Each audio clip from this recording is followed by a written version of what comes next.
Good afternoon, everyone. My name is Dr. Christopher Lewis, and I am really excited to have you here today.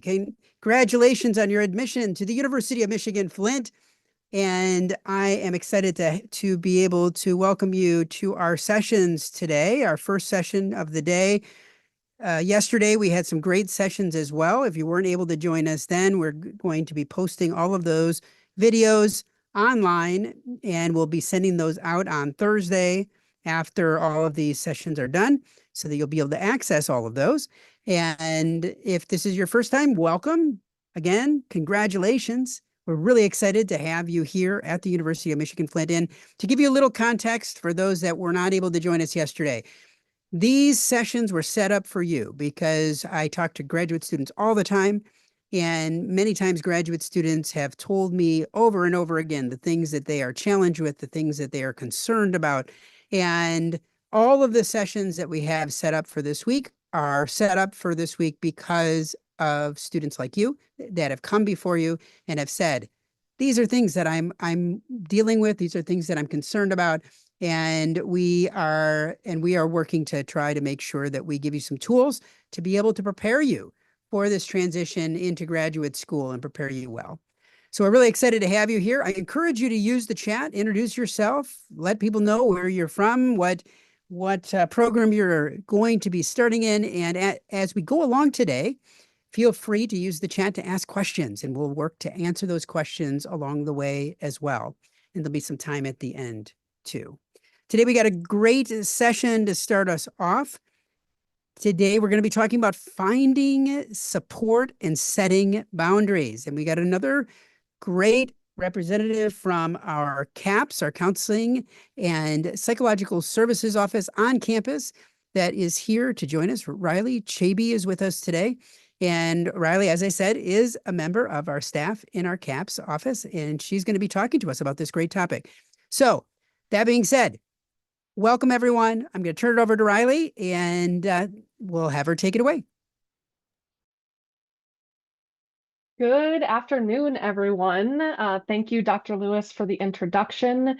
As mentioned, my name is Riley Chaby. I'm one of the counselors in our CAPS office, so Counseling and Psychological Services. And today's conversation is going to talk a little bit about finding support, setting boundaries, but even more in kind of a broad idea, how we can find balance in our experiences. As a graduate student, you will likely notice that you have to juggle a lot of different responsibilities in a lot of different contexts. So I want to be able to kind of provide some ideas, thoughts, considerations in how you can find support when you need it, but also balance the things that are going on in your life in a way that supports you and your journey here at U of M-Flint. But as mentioned, feel free to ask questions in the chat. I don't currently have it pulled up, but I'm sure I will have time to answer those questions at the end if you have any. And then we'll kind of see where that takes us. So just to kind of get started, let's talk about what some of the things you can expect from the conversation today. First and foremost, we're going to talk about what's called the 8 dimensions of wellness. So what are they? Why are they important? And why might this concept play into your experience as a graduate student? We'll talk a little bit about understanding balance and why that's going to be crucial in just your general experience at U of M-Flint. We'll talk a little bit about ways to maintain and ways to build balance. We'll specifically talk about setting boundaries because that is crucial in having and maintaining balance. And then just kind of at the end, we'll talk about some last thoughts and considerations, as well as add in a few additional resources that we have on campus in order to support you in your process. So to kind of kick off the conversation, we are going to take a look at this diagram here for the 8 dimensions of wellness. So when we think of the concept of wellness, the first ideas that come to mind are maybe physical wellness. Maybe we're thinking about emotional wellness, mental health as a concept of wellness. When in all reality, there are kind of distinct groups when it comes to our overall wellness as a person. And when we think about these dimensions, all eight of them are going to help us fulfill and feel fulfilled in the sense of our own potential. So the hope is that we create some sort of balance in all of these areas. Now, that may kind of sound really overwhelming to think about, oh gosh, like I have to think about all of these different dimensions in order to support myself. And yes, that is technically true. But as you might come to find out in our conversation today, a lot of the things we do naturally and a lot of the things that we do to take care of one area of wellness can help support and kind of anchor other areas of wellness. So kind of think of each of these parts as a piece that serves the whole, that we want to pay attention to each of them individually, more so in the sense of acknowledging when one is kind of out of place, or maybe we haven't given enough attention to one area and how that's affecting other pieces. So, a machine can't run when multiple parts are broken, typically speaking. And if it is, it's running less efficiently and less comfortably. So we're going to kind of think about how these eight dimensions play into that. When we're thinking about how these dimensions relate to wellness and balance, we want to consider which areas are going to help us maintain the most balance. And the interesting thing is that each piece is not going to need the same amount of consideration and, I guess, effort or acknowledgement at every point in your day-to-day life. Sometimes we shift priorities and kind of reorganize and prioritize based off of what we need at any given moment. So, for example, we might notice that our physical wellness is in way more need of support than our environmental wellness. Now, they do play hand in hand, but we might be paying more attention to one or the other. So, in our conversation, we'll kind of talk about how it's important to identify when one needs more support over the other. And another piece of this, too, is our values kind of play a large role in how we take care of our wellness. And if we're not necessarily valuing each part here, then we might notice a lack of balance or some difficulties maintaining our responsibilities and kind of taking care of ourselves in the process, especially in school when we know a big priority is going to be focusing on coursework and lab work and anything else pertaining to your program.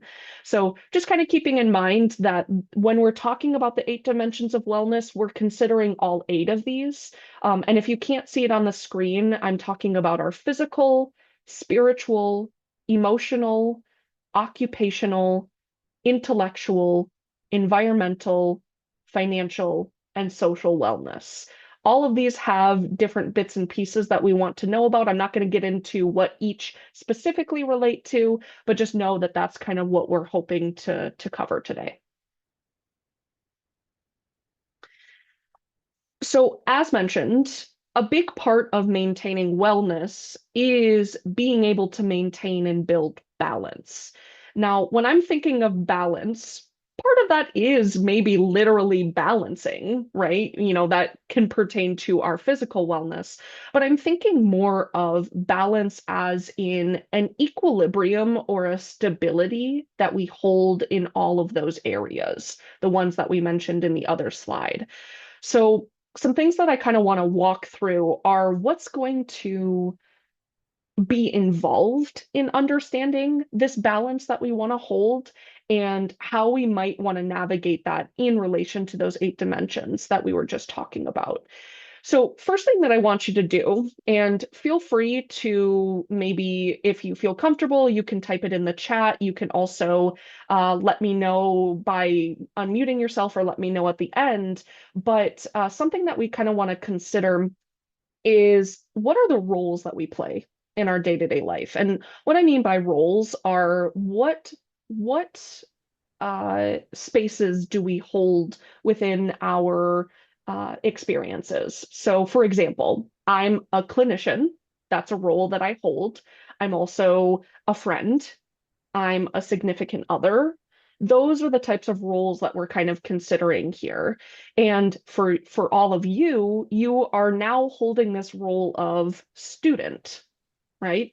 So all of these roles come with their own individual responsibilities, tasks, requirements, things that, maybe we need to consider in the grand scheme of what we do on a day-to-day basis. So when we're thinking about all of the roles that we hold, it can kind of get overwhelming and a bit stressful on how we manage all of those responsibilities at one time. And essentially, that is what we're talking about when we think of balance, is how are we organizing, managing, and maintaining some sort of equal amount of effort in these areas and in these roles and responsibilities that we hold. So each of these roles are going to require a certain amount of energy and a certain amount of focus. So what we want to be able to do is recognize when each of those need more or less attention and focus. So for example, in this conversation that I'm having with you all, my focus is on explaining my material, right? So I'm going to put maybe a little more energy and effort into my intellectual dimension of wellness as opposed to my financial area of wellness, because I'm not really doing anything in relation to finances, but I'm recognizing my role as a clinician in sharing this information with all of you. So obviously, I'm going to be kind of showcasing and adding energy into a different area as opposed to another. But at all of the same time, I must maintain balance in all of those things, even if I'm not particularly paying mind to one area versus the other. So when we notice that any one of these areas or any one of these roles is feeling overwhelming, stressful, difficult to manage, that's probably a good indication that we're reducing our ability to maintain balance, or we're struggling to maintain balance in those particular areas. So hopefully what we might be able to kind of learn about ourselves is, one, being able to identify what those roles are in our life, but also being able to identify when we notice the discrepancies between when something is and isn't balanced. So I have a couple of considerations, I guess you could say, or ideas as to how you can tell if we're starting to struggle with balance. So you might notice that balance becomes a concern when we have too many demands on our shoulders. So I'm talking about, let's say we have 3 essays due on the same day, plus we know we're working a 40-hour work week, and we know that we have to pick up our cousin's kid from school on Tuesday, but we really need that time slot in order to focus on an assignment, right? So things are starting to interfere with our daily time management. Things are kind of hard to determine what is a priority and what isn't. That might be a time when balance is going to become a struggle. We might also notice that balance becomes a struggle when we're striving for perfection. So, perfection is kind of a buzzword in the sense that a lot of people will know logically, I guess you could say, that perfection doesn't exist, right? We can't be perfect. It's not something that we can necessarily achieve. But if that's what's on our mind consistently, we're kind of negating the fact that we're human and that things will naturally be difficult sometimes. There will be difficult things in our life that we need to challenge and kind of move through. And if we're thinking that we're always going to be perfect in a given scenario, it's going to be kind of hard to maintain balance in all areas. And lastly, another thing to consider is when we're setting unrealistic expectations for ourselves. So for example, if I'm setting the expectation that I'm going to be able to turn in an assignment 2 weeks before the deadline, but I very clearly know that I'm going to be out of town that whole time, I realistically am not even going to open my laptop those 2 weeks prior to that deadline.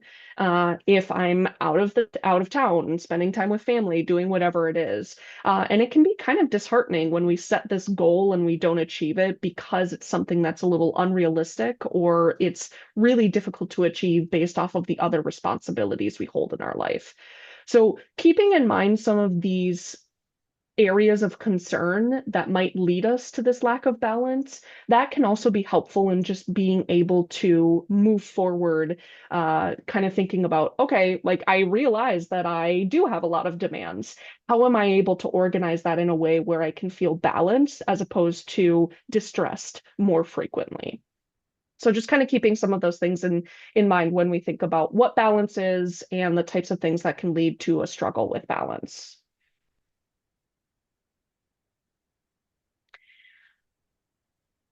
Out of curiosity, and you can either give me a thumbs up or you can, send an emoji in the chat or whatever feels comfortable for you.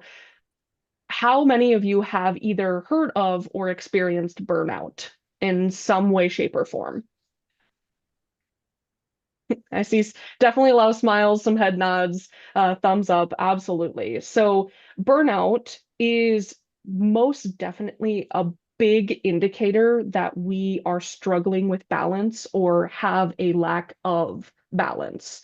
And when we think about burnout, sometimes it can be a little confusing to determine what that looks like for ourselves.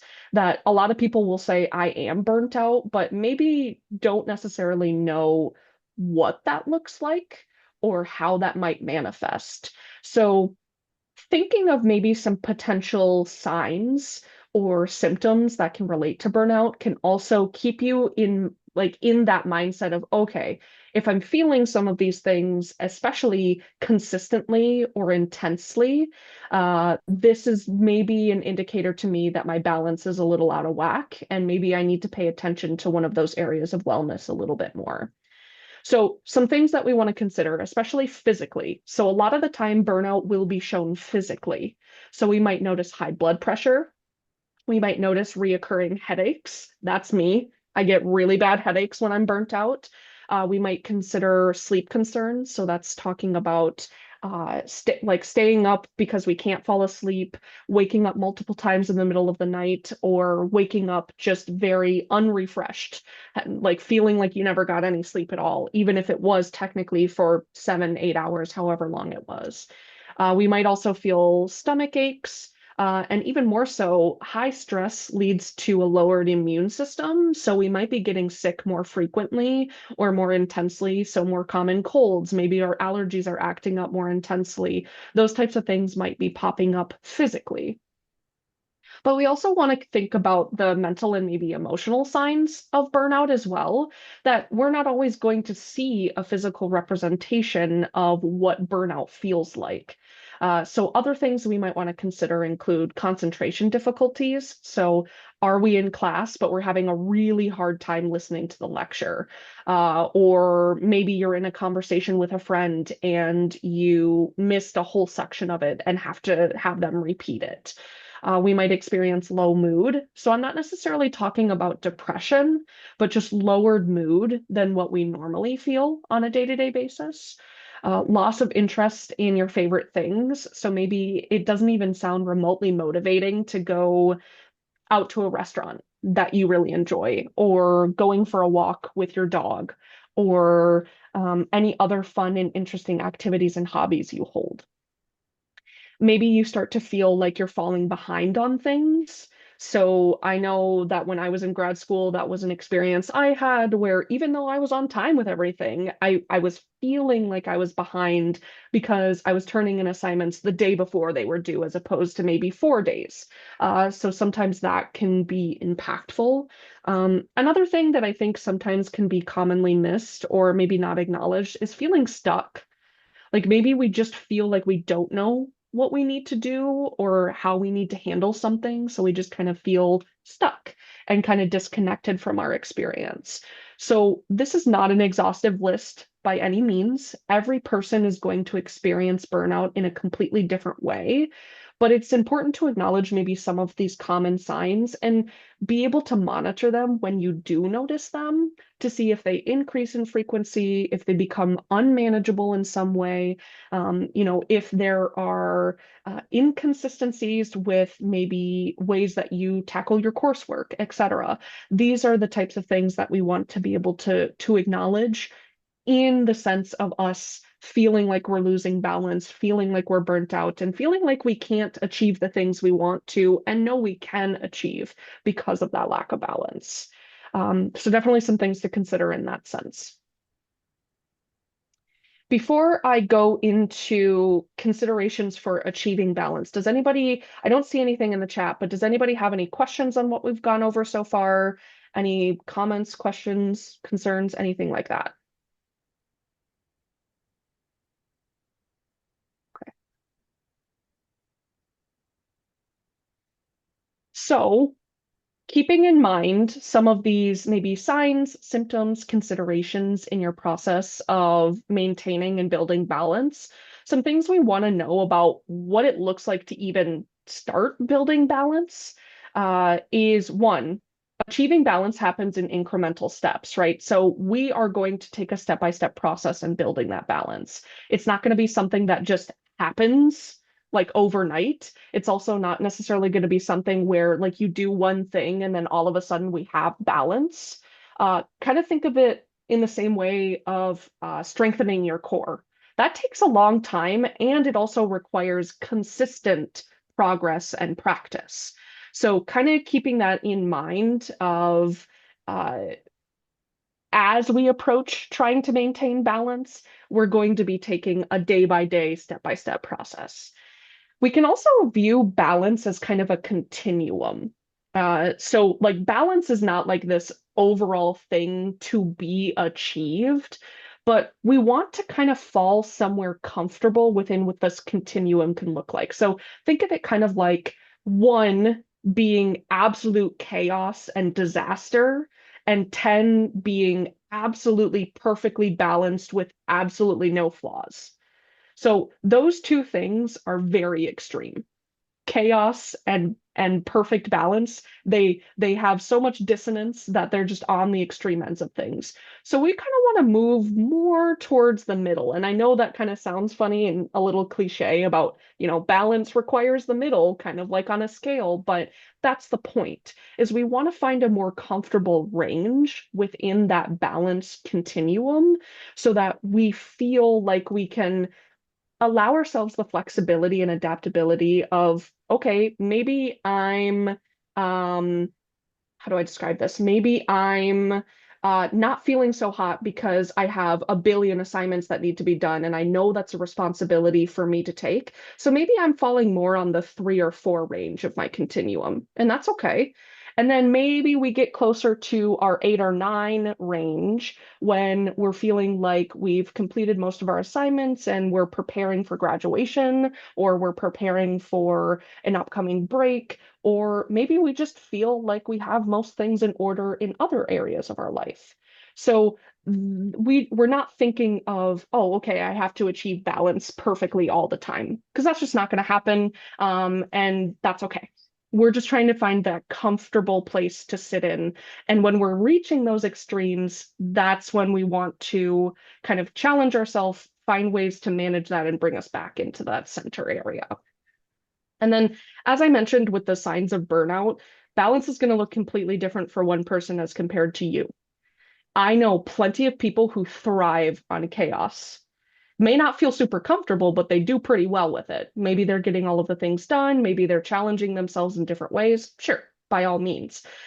Other people feel like balance is the only way for them to get through whatever it is they're dealing with. That's cool too. The goal here is to find what that adaptable space is for you, what your roles are, what your limits are, and stay in that general region.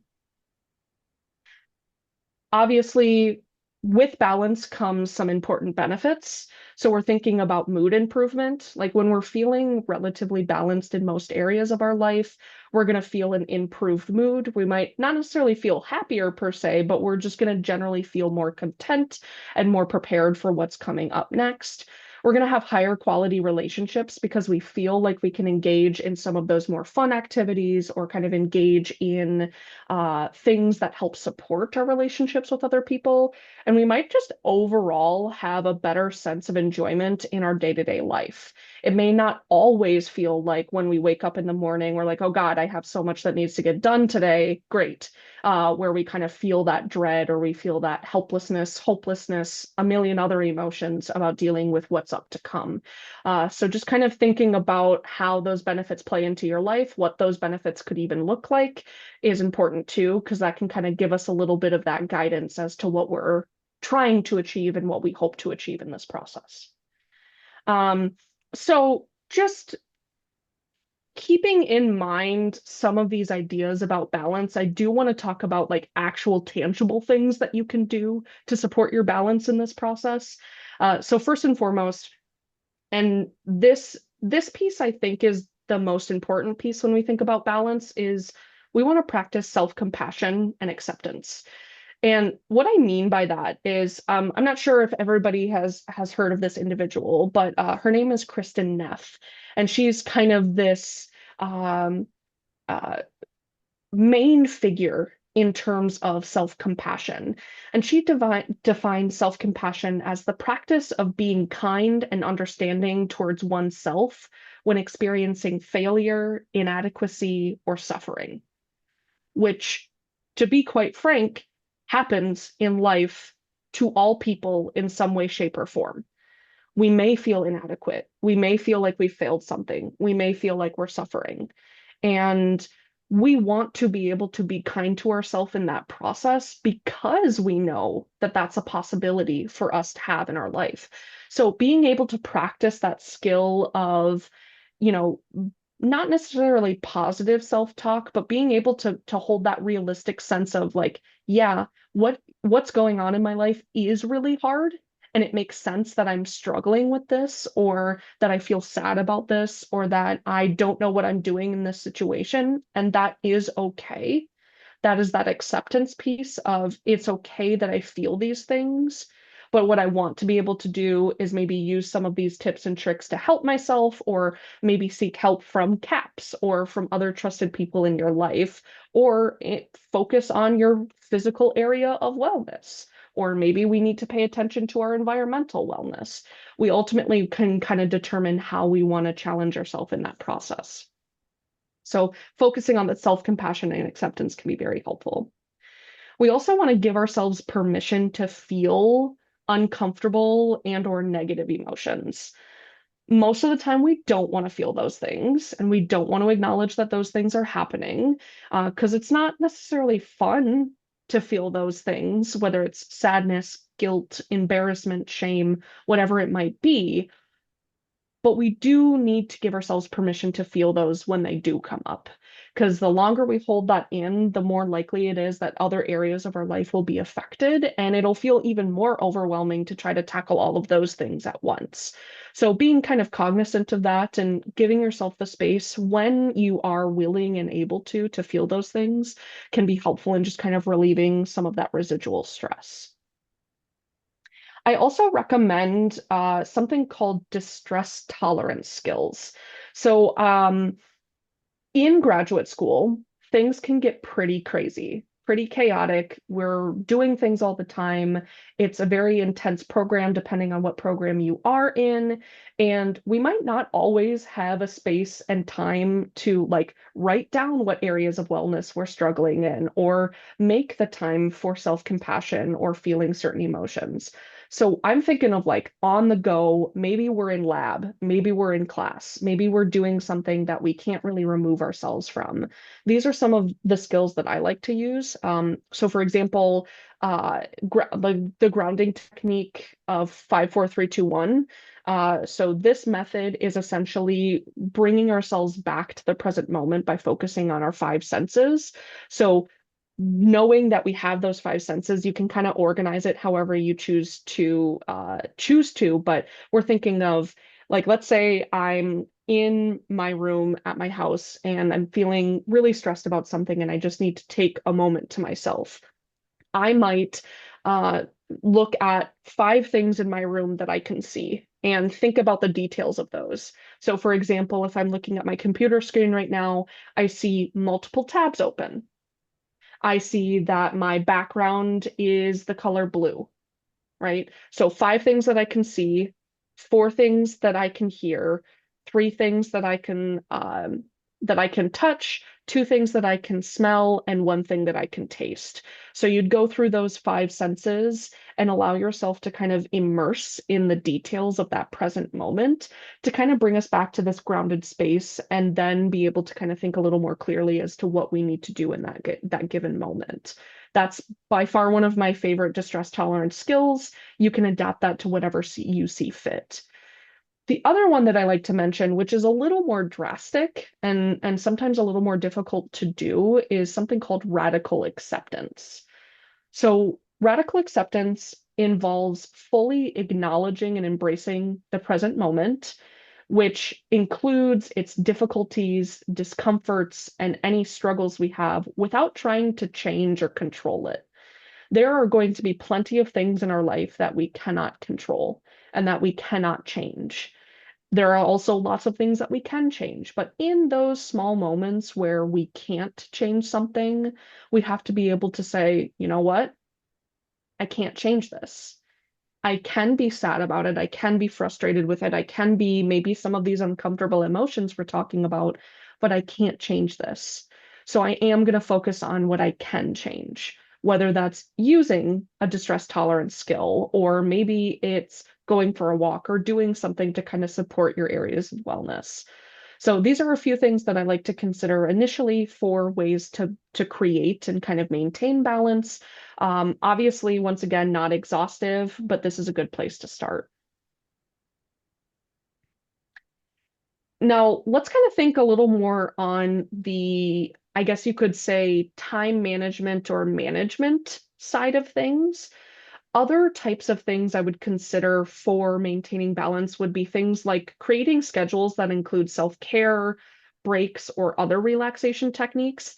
Obviously, a lot of people thrive on the ability to have a planner or something in front of them to kind of keep them on their to-do list or kind of keep them on track for whatever's to come during that day. So being able to actually schedule in those times too for self-care, breaks, relaxation, whatever it might be, can create balance and kind of give us that much needed reprieve between the intensity that is the role of student and the role as just us as a human. I also recommend blocking out time for things that you value. So earlier in my conversation, I was mentioning how values play a large role in balance. That if we're feeling like we're not doing things related to our values, then we're going to feel some sort of kind of disconnect from our balance. So I'm thinking blocking out time for family, for friends, for hobbies, if you haven't been able to touch up on those. And I understand that time is very precious in grad school, which is why it is important to kind of build in these times to support yourself throughout the process. But also that's the other piece of this too, is that we're not always going to have time. And when we don't, we still want to be able to take care of ourselves by doing some of the previous skills of radical acceptance or grounding techniques, whatever it might be on the go. Another cool thing that I think can be done in a good way is using your transition time between classes, activities, certain things going on campus for your own personal, emotional, or mental reset. So maybe it's simply listening to your favorite calming playlist between your walk from one building to another. Or maybe it's, okay, I'm going to use this transition as a time to eat my lunch and only eat my lunch, not study during that time, but focus on eating my lunch. Maybe it's I'm going to do a meditation exercise in the 5 minutes that I have before my next class. All of those things can apply here and can help you feel supported in that process. Once again, we can also kind of think about shifting and shuffling your priorities when needed, that sometimes certain responsibilities you hold within a given role are going to become more of a priority than other things. So being cognizant and aware of how much energy we're putting toward things in order to support your process and balance. Thinking about working together with loved ones, peers, colleagues people within the graduate school, and other supports to kind of hold accountability in your process. So let's say, you're setting a goal for yourself to build better balance, entrusting some friends and family members in your process to being like, hey, if you notice this is happening, kind of let me know. Or, hey, I'm going to try to practice doing this. Do you want to try this with me? Sometimes it can be really helpful to have those fellow people and peers in your support system. And most definitely figuring out what time management skills or I guess technology or supplemental aids can be helpful for you. So, for example, lots of people love planners. Maybe you're using Google Calendar, maybe you're using task lists or the notes app on your phone or certain things like that to kind of keep track of things and notice when priorities shift, etc. I'm also even thinking you can use some of these things as a way to track your mood, the way to track your emotional health in any given moment, the way to track your areas of wellness. However you choose to use them is entirely up to you, but knowing what works for you can be really helpful and kind of reduce a little bit of that initial moment of hesitation when we're like, hey, I'm not feeling so well, but I'm not really sure what to do with that. We can kind of rely on some of these things as that foundation or that support in the process. So we've kind of walked through a lot of tips and tricks when it comes to balance and the concept of balance. But part of what comes into play for balance is our ability to set boundaries and create as much of a kind of respectful space for us to feel and experience things in a way that supports that balance. So, as mentioned, we were going to kind of shift gears into thinking about boundaries as part of our, mostly we consider boundaries to be part of our social wellness, but boundaries can apply in all areas of wellness and in all different contexts. So on your screen right now, you should be able to see the 7 types of boundaries. So once again, boundaries come up in a variety of contexts, but in this one, this kind of showcases a few of the most popular areas where we might be setting boundaries. So for example, maybe we have emotional boundaries. So how emotionally available are we to other people? We might have time boundaries. So we might set a boundary along the lines of, I can only stay for 30 minutes at this place or in this situation. We might have physical boundaries, of course, what you feel comfortable with in terms of your own body, your safety, your personal space. We might have some internal boundaries, so things that you do to kind of support your own self-regulation, mental, and then conversational as well as material. So all of these things kind of play into what we can set boundaries for. Once again, you might be able to set boundaries that kind of overlap in all of these different areas, but this is kind of a good way to look at it when you're trying to determine what types of boundaries you want to set and how you want to maintain them.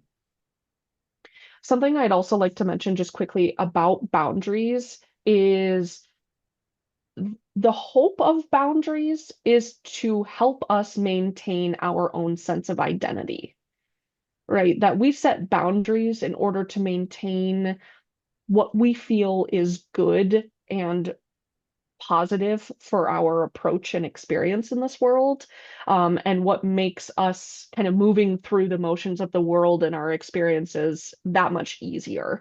Of course, when we set boundaries, we don't always see that kind of mutual respect from other people or the people we are setting boundaries with. But the hope is that we're able to kind of clearly identify those boundaries and consider the consequences of when people do overstep our boundaries so that we're maintaining our own safety, our own identity in the process. So just kind of keep those ideas in the back of your head as I kind of go through the next couple of slides, because it can kind of be helpful to put it into your own context. So, a couple of considerations for setting boundaries. Number one, we want to know our limits. Essentially, what I mean by limits are, what are the things that we know are our hard stops in a particular situation? So, For example, if we're thinking about a time boundary, I know that in order for me to, you know, how do I describe this? In order for me to feel the most comfortable I can feel, I tend to set time boundaries when I'm spending time with friends in the evening because I know I want to be able to get to sleep at a certain time because I know what I'm like when I wake up and I haven't gotten enough sleep, right? So I try to set a time limit for myself or a time boundary of like, hey, we can hang out at any time, but just know that I will be leaving at this time at 10 p.m. tonight or whatever it might be. So knowing your limits can be a really important aspect to setting boundaries. So in order to do this, you can kind of do simple self check-ins. So maybe you can ask yourself questions like, am I getting enough rest? Am I doing too much right now in this situation? Or is the thing that I'm doing right now nourishing me or is it not nourishing me? So some of those kind of how do I describe this? Some of those self check-ins will allow you to figure out where your limits are, and thus you can set boundaries around that. Another thing, and I know I'm sure we've heard this in multiple contexts, but learning to say no is really important, especially when we're the type of person to take on lots of responsibility or want to gain all the experiences that we can. Just knowing that saying no is often something that we can use to support ourselves in the process. And in parentheses, I put or yes. Sometimes we need to say yes to help or to support or to other things that kind of help us through a certain situation. So learning to say no or yes depending on the situation. And then once again, identify our priorities. What do we care about? What types of priorities do we want to hold? And how can we support ourselves in that process? As mentioned earlier, we talked about those incremental steps. Here, as I know it looks simple, it's not simple to set boundaries necessarily, but things we want to consider when we are setting boundaries is step one, define what that boundary is. Looking at the previous slide, right? So maybe we're considering, okay, I want to set an internal boundary, or I want to set a mental boundary, or something along those lines. We want to define what that boundary is for us before we express it and move on to step two, which is communicate it, right? So we want to communicate to the person, to, multiple people, whomever we're engaging with, or ourselves internally to build that self-regulation in order to support our process. And most importantly, we want to be able to identify what those consequences are. We're not talking about like ultimatums, like if you don't respect this, then this will happen, or I will or will not do this, but more so, what are you personally going to do if somebody oversteps a boundary? I'm sure we've all been in situations where somebody has stepped over a boundary and it can feel really uncomfortable and can kind of get weird depending on who the person is. We may feel guilty about setting boundaries. We may feel uncomfortable about the conflict that comes from setting boundaries, especially when people step over them. But we might want to ask ourselves, okay, if somebody does step over my boundary, how am I going to have a conversation with them about that? What types of consequences am I going to hold for myself in terms of what I need to do? So, for example, if somebody continues to step over a boundary after I've reminded them multiple times, I might make the choice to let them know, hey, I'm no longer going to engage in this thing because you've crossed a boundary or because I'm feeling uncomfortable in this situation. So, in order to maintain my own mental health, I'm going to move forward in this direction, whatever it might be. So, once again, defining that boundary, communicating it, and then setting those consequences. And knowing those things prior to communicating it can be really helpful. Here's a couple of examples that I kind of brainstormed prior to our session today. So feel free to take a look at these. One thing that I do kind of want to consider here is that some of these are not necessarily used in the context of saying or setting a boundary to another person. So, for example, I am going to keep a gratitude journal. That can be an internal boundary where you want to be able to maintain your acknowledgement of the things you're grateful for, the things that kind of keep you feeling positive on a day-to-day basis, etc. Those things can be really crucial. So kind of keeping in mind that piece that not all things are going to be directed towards another person can be helpful. Um, Maybe a more generic one that you can set boundaries like or with would be, I am uncomfortable in this situation, so I'm going to leave. Something as simple as leaving can be just as effective as if you're specifically stating, I'm uncomfortable in, and you state the situation, I'm going to leave for X amount of time, or I won't be returning for X amount of time, whatever it might be. So definitely a few options here. Of course, my words are not your words, so you can definitely feel free to use these, but at the same time, you know how you communicate, you know the types of words you want to use. So make sure we're kind of maintaining that connection to ourselves in setting boundaries. So I know we've kind of gone over a lot of information, but just some last things that I want to mention before we touch on resources. This type of process of creating balance and maintaining support in your process in grad school doesn't happen overnight, and arguably I think it's a lifelong process. So the hope is that we learn some of these skills, we make these considerations, we set boundaries, and we learn from them and we grow from them and continue to practice them. So as long as you feel like you're adding that effort into these areas that support you in your wellness, that support you in your balance, and you learn and grow from the experiences you do have, that's what matters most. It's not going to matter how perfectly we set a boundary. It's not going to matter how we do the 5, 4, 3, 2, 1 method. It's not going to matter specifically how we tackle the consequences of somebody stepping over a boundary. What matters is, do we learn from them? Do we grow from them? Do we respect them? And do we create that balance and maintain that balance over time? So keep that in mind, that everything you do to practice this is going to be beneficial, regardless of the outcome of that practice. Also, just keeping in mind that every person is going to experience this differently. It's going to look different for everybody, and that's okay. So let's say you go through all those motions and you're practicing all those skills and things are working out for the most part, but maybe you have questions about it. Maybe you still want to know more about setting boundaries, or maybe you want to learn more about distress tolerance, or maybe things are still overwhelming to the point that you need extra support. I want to offer a few potential resources for you. So first and foremost, counseling and psychological services where I am at. I have our mission up here on the screen, and I'll kind of go through some of our contact information, but just know we are always here to support you in your process.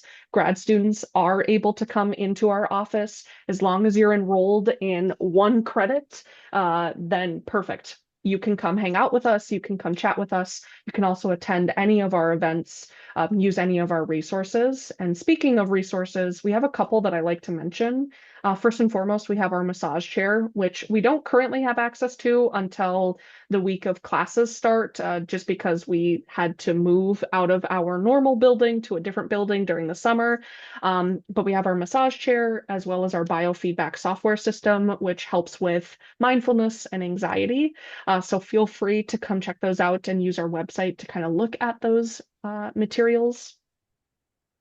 You are also more than welcome to request appointments from us, as well as other outreach things. So maybe you join clubs on campus and you want us to come chat with you, kind of like what I'm doing today. You can always request those. Our phone number is up here. You can always give us a call at the front desk. You can also go onto the CAPS website and request an initial consultation online, or any appointments online, and we will be happy to support you in that process. And lastly, just some quick other resources that ultimately support your balance and your, uh, I guess, your wellness overall. We have recreational services, which as long as you're enrolled on campus, you can use our services there. We have the Student Success Center, which offers a lot of supplemental instruction, tutoring, etc. The library, the Thompson Library is great for students to attend, find research, find other kind of connective resources to support you in your wellness. And that's all that I have for you today. I know that was a lot of information, but feel free to let me know if you have any questions, comments, concerns. But thank you. I appreciate it. And hopefully we learned a little bit today. Thank you, Riley. I guess let's open it up because we have a few minutes before our next session to see what else some people have. One course person did ask a question while you were talking Oh, and sure. said, can you share strategies in overcoming loneliness and isolation? Ooh, yes, that is a great question. Thank you for asking that. So, I think, especially in graduate school, there's going to be an increase in potential loneliness and isolation because we are focused on a lot of different responsibilities and roles. And when we're thinking about isolation, essentially the first thing that we want to consider is, are we giving ourselves the chance to kind of build up our social wellness? So are we giving ourselves the opportunity to meet new people or at least be in the presence of other people? Are we engaging in things that are of interest to us so that we find like-minded people to engage with and talk with? Also, there are some really great support systems when you're thinking of um, I cannot for the life of me think of the website right now, but you can always email me if you have this question, and I can always give you the resource. But there are some great local resources in terms of community involvement, where you can find groups and organizations and certain things to kind of build up that actual physical presence of social connection. But if we're thinking about isolation and loneliness as well, that also kind of comes from an internal place. So I would definitely recommend kind of seeking support from loved ones, people you care about, but then also reaching out to CAPS if you have concerns about being able to establish a presence in some of these community engagements or social aspects. It is a really complicated process, and there's no right or wrong way to challenge it. But a lot of that comes from how much time are we spending in connection with other people, and are we doing it on the grounds of what we care about? Because sometimes we can just feel isolated even if we're in the presence of other people, especially if we don't feel engaged in the situation. But definitely a good question.